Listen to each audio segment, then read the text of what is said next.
My name is Arushi Ramaka, and I'm the Vice President for Hindu Students Council on the High School Leadership Board. And I work with a lot of other amazing people, amazing, dedicated Hindu youth, in order to start chapters and provide networks for Hindu teens across America. And the topic of this study is something that's very important to me and important to a lot of people. And this study will look at the effect of social media and entertainment media on Hindu teens.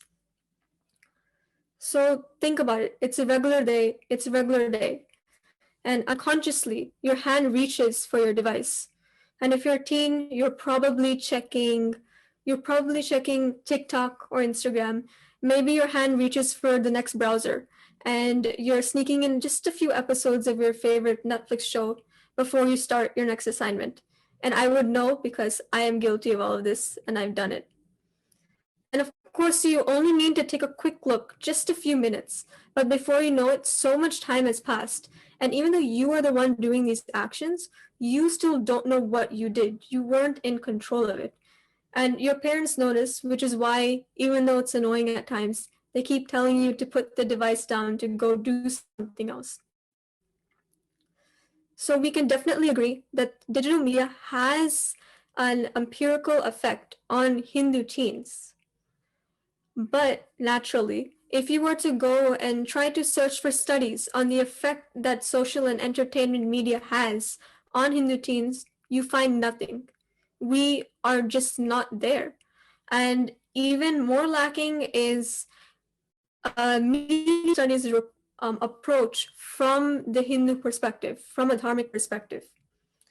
And that's a little bit ironic, but it's also a very critical thing because as Hindus, most of our problems come from media biases and representations. So it's critical that that gap be filled. In order to unravel this Maya of media, this study will utilize a survey of Hindu American teens to get an authentic and honest view of what Hindu American teens think about the media. And this will be a raw, decolonized, and also Vedantic look on what the actual experiences and opinions of Hindu American teens are. So before we get into the really interesting and hopefully fun results of the survey, let's just go a quick overview on the framework. So I said that this would be a Vedantic look. What does Vedantic necessarily mean? Vedanta is one of the many schools of thought in Hindu Dharma, and this particular study will utilize Advaita Vedanta. There are multiple other schools of Vedanta, such as Dvaita and Vishishta Advaita, and hopefully in the future we get studies with all of these different types of lenses and schools of thought in the Hindu tradition. So Vedanta, or the end of the Vedas and the conclusion of the Vedas, Advaita Vedanta says that the Atman and Brahman are one and the same, and a true self or true nature is the witness consciousness, Sakshi, Atman, the experiencer of the physical world, of our body, and of our mind. So you would think, if within ourselves there is so much strength, there is an immortality, there's an omnipresence, why are we so imbalanced? And why do we make mistakes? And why are we distracted? And why do we have things and problems like low self-esteem, which is a serious problem that needs to be addressed and helped for a lot of teenagers? That is because of avidya maya. Avidya maya is the part in the world around us, the empirical world, that veils Brahman, that veils this reality of being that connected oneness by pulling you away from that and drawing you to negativity. So this all sounds like a lot of philosophical things because it is. But Maya, this beautiful Sanskrit word, is not some ambiguous thing or as ambiguous as it sounds. As Swami Vivekananda beautifully puts it in Dhyana Yoga, Maya is a statement of fact of this universe. It is how it is going on. We find that Maya is not a theory for the explanation of the world. It is simply a statement of facts as they exist. So whenever you're thinking, I can't control myself when I'm on social media, or I don't know why I'm angry, but I'm so angry and I can't make myself focus. All of these dilemmas and confusions and very real world happenings are Maya. And of course, Maya can be good or bad. And for the purposes of the study, we're looking at, as I said before, avidya Maya, the part that pulls you further away from your inner balance and your inner divinity. And that is what we're going to be focusing on.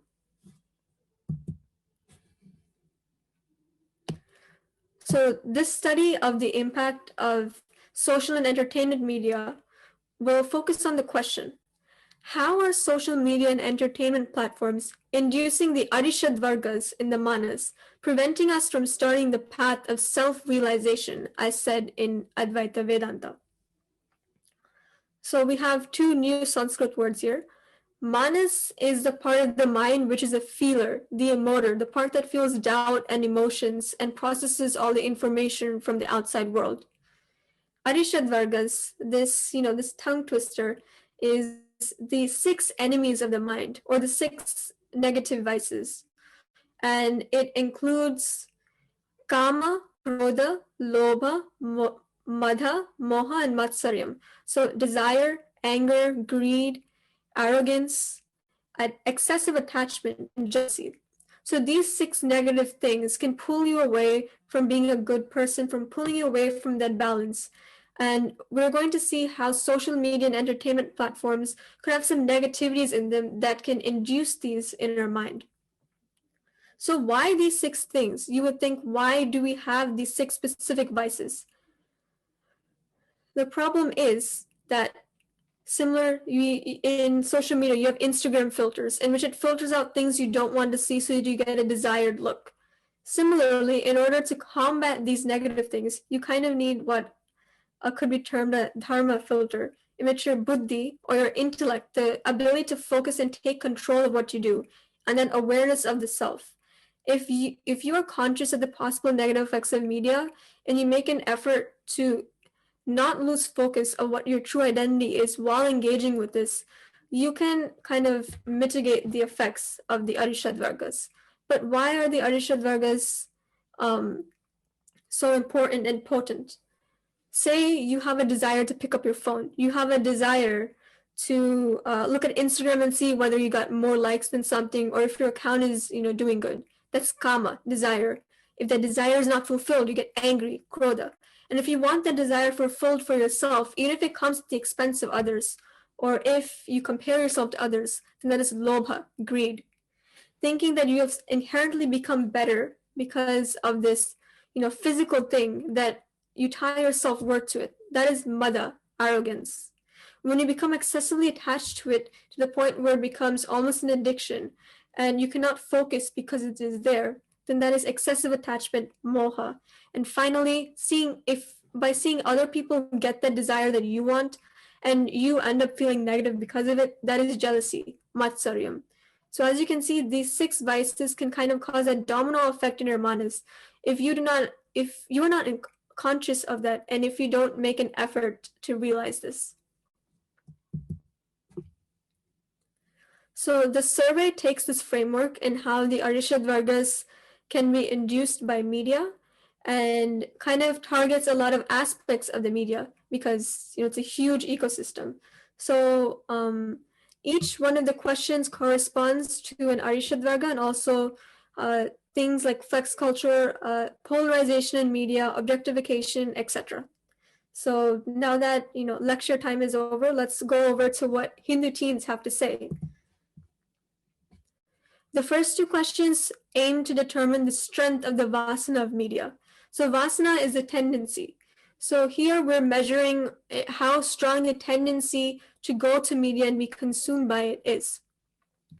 So a large percentage of Hindu teens in some active way try to actively take a break from media, and almost 65% of them admit, about 60% of them admit that if a desire for media is not fulfilled, such as not being able to find their phone, or if they don't get an expected response on social media, then it agitates them. And a substantial more than half of them said that both of these are true.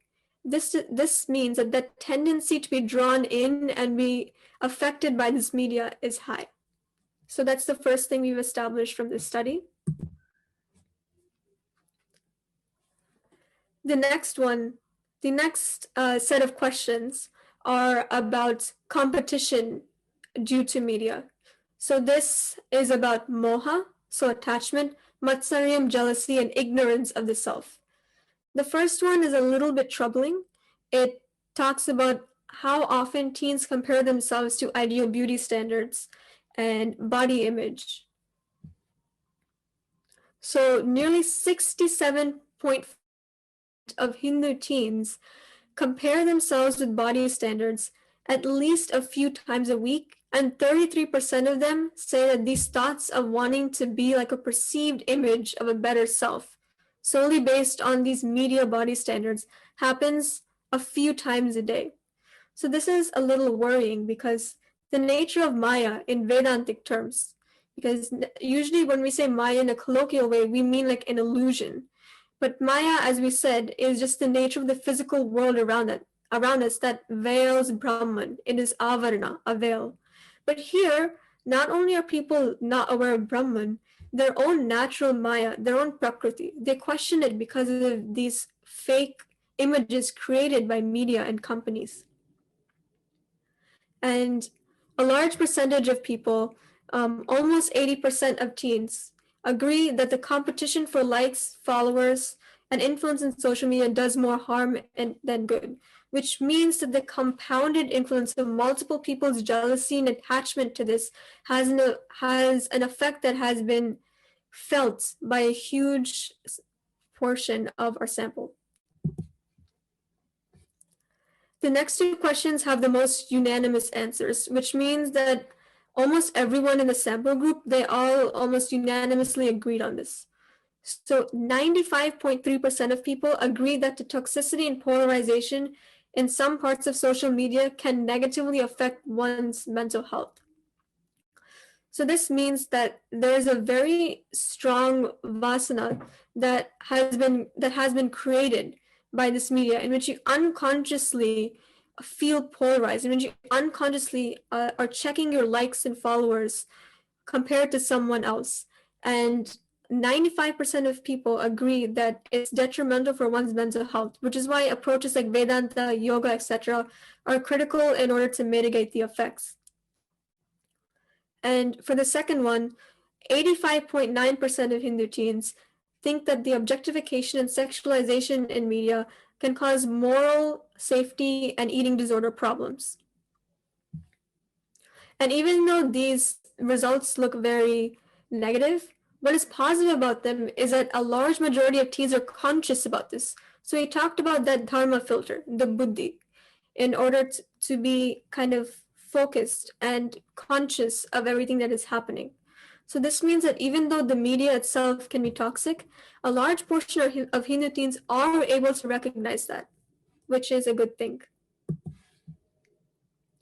We will end with the most controversial questions, in which the survey responses were the most split. And these cover topics of the power of narrative, of materialism and flex culture, and dharmic misrepresentation. And briefly, we'll see how these things are interrelated, because there's many small inconveniences you may find that combine someone's want for money with a narrative they create to intentionally misrepresent us. For example, when you look at emojis, you'll see that only 3 or 4 of them have anything to do with Hindu culture, even though there's almost 1 billion of us on the globe. And say you want to put a Navratri bhajan on YouTube in order to just meditate and just be calm.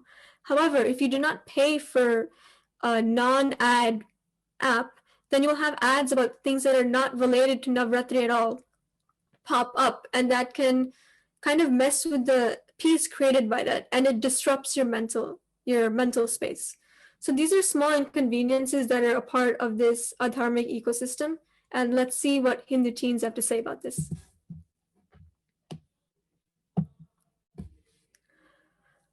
53% of Hindu teens disagree or strongly disagree with the statement that social media is adequate representation of Hindu people, culture, and advocacy.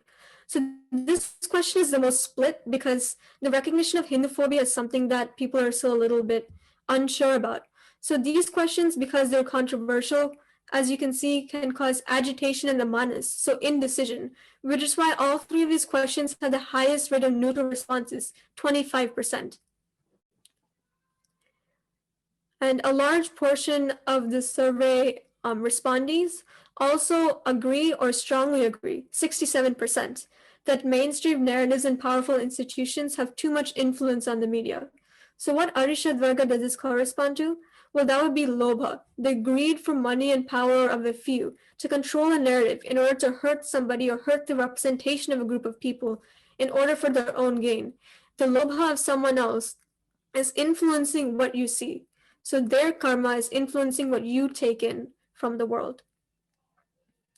And finally, the flex culture on social media breeds arrogance, materialism, and at times classism.